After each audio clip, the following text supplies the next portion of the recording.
Hi guys, unfortunately I ran into a blocker with the Akai GXC-65D project.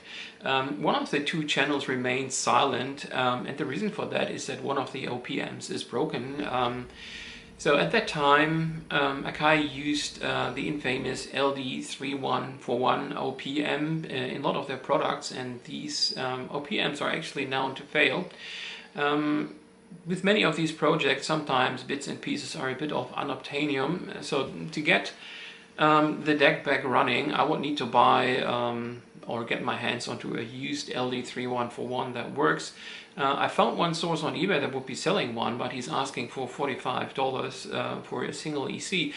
So it's just an 8-legged IC. There's not too much magic in it. There are also other ways to replace it, but I would prefer than to go down that route and replace it with an original one. And until I get a replacement, I thought I'd make good use of the time, and we're looking into another project.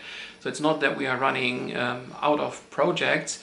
I like to finish usually the stuff that I'm working on before I'm picking up something else, but given the situation that we have to wait for a part before we can continue, I thought why not starting to work on one of my two latest additions to my project stack.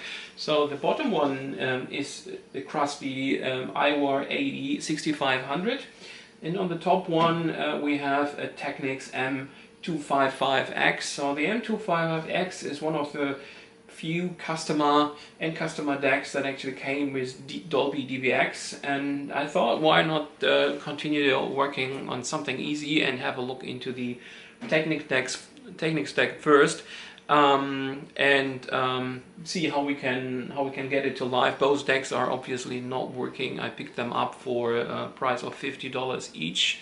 Yeah, it seems that even junk is getting expensive these days, but it's very interesting junk, and let's see if we can fix it.